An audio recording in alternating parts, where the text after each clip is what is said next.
वंदे पुरुषोत्तमम। लोभ दूर करने का अनोखा तरीका।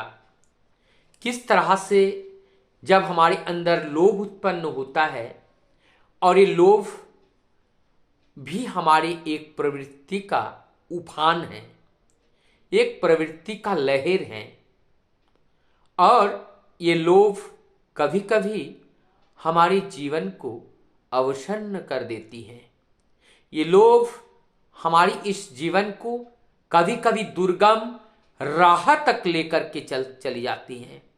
ये लोभ कभी कभी हमारे जीवन को एक अंधकारमय गुहा के अंदर धक्का देकर चली जाती हैं।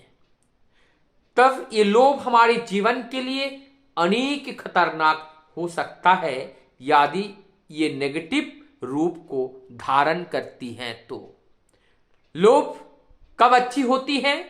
हमने प्रभु के लिए कार्य किया, अगर उस प्रभु के लिए और कार्य करने की अगर हमें लोभ हो, वो लोभ अच्छा है। लेकिन भौतिक जगत की वस्तु को पाकर उससे ज्यादा वस्तु पाने का जो लोभ है, वो घातक तब होता है कि प्राप्त करके जब केवल हमारे शरीर सुख का ईंधन बना लेते हैं।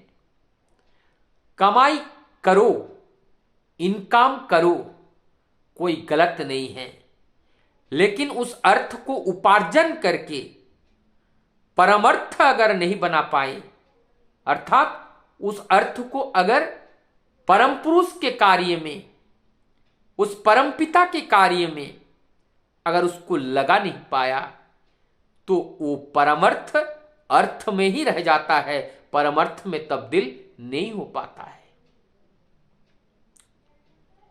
तो हमारी इस लोभ संवरण करने का उपाय क्या है?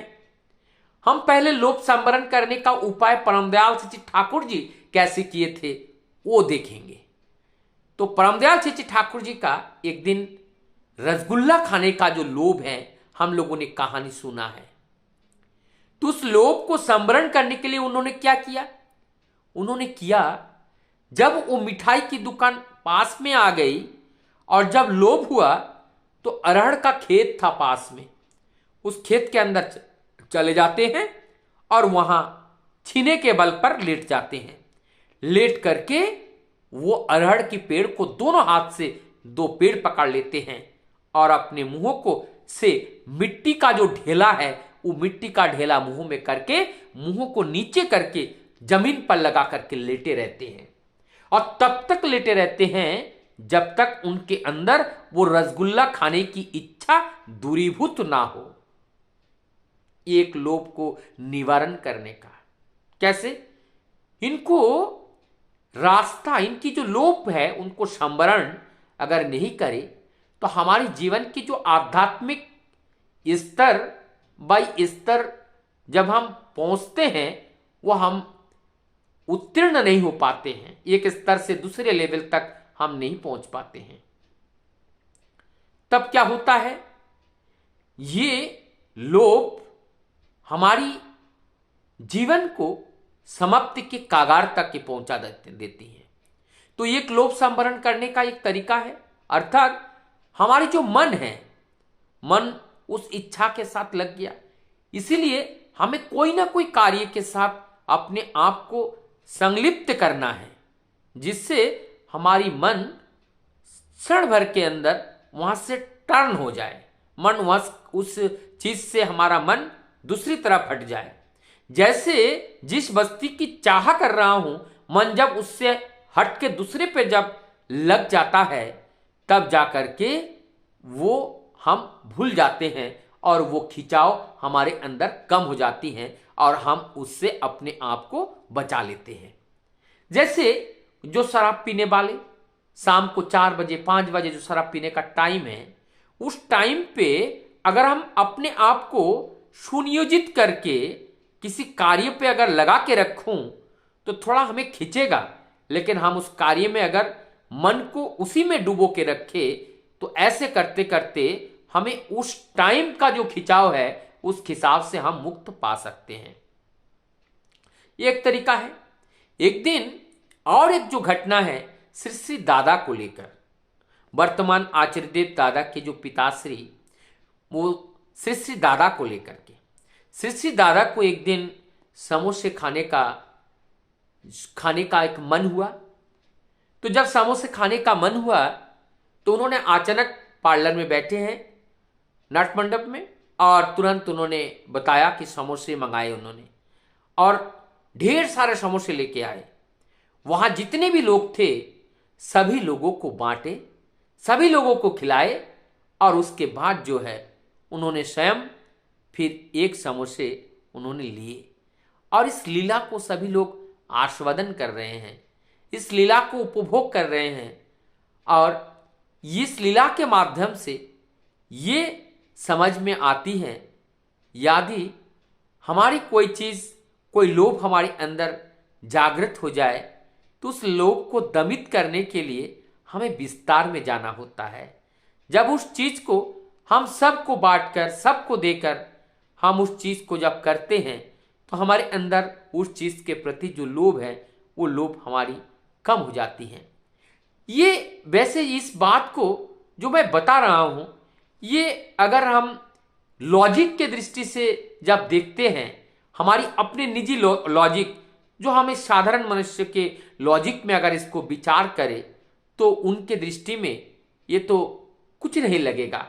लेकिन जो अंतर्दृष्टि से अगर देखा जाए तो इसमें एक बहुत बड़ा फिजियोसाइकोलॉजिकल एक डिफरेंस हमारे अंदर क्रिएट होता है।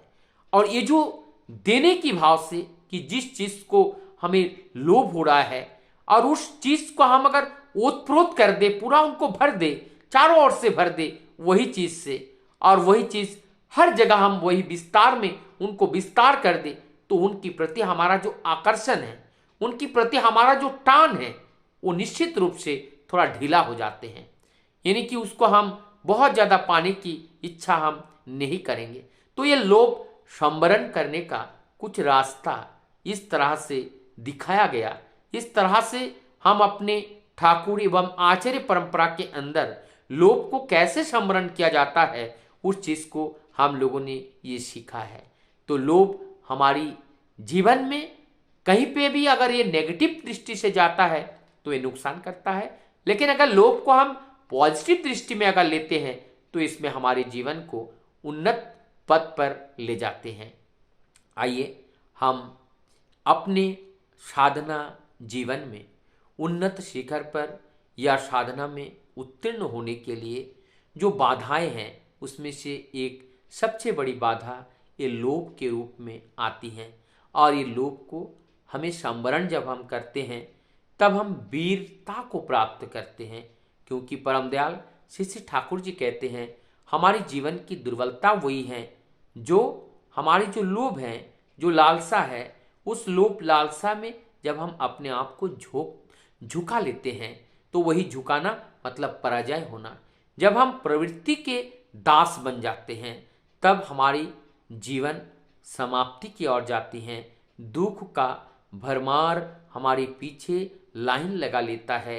लेकिन जब हम प्रवृत्ति के दास ना बन के करके हम प्रभु के दास बनते हैं, तभी हमारे अंदर उपस्थित जितनी भी प्रवृत्तियां हैं वो सारी प्रवृत्तियां भी प्रभु के दास बन जाता है। क्योंकि हम अगर दास बनेंगे और हमारा यही घर ही उस प्रवृत्तियों का घर है, जब ये देह प्रभु का दास बनेगा तो देह के अंदर जो प्रवृत्तियां रहती हैं, जो कॉम्प्लेक्स रहती हैं, वो भी निश्चित रूप से प्रभु का दास बनता है। और जब वो प्रभु का दास बनकर इस देह के माध्यम से सारे प्रवृत्तियां, सारे जो हमारी इंद्रियां हैं, जब प्रभु के कार्य में संलिप्त होते हैं, तभी ये मानव जीवन धन्य होता है, तभी ये मानव जीवन सफल होता है। नहीं तो ये मानव जीवन की सफलता की कल्पना करना व्यर्थ है। वंदे पुरुषोत्तम।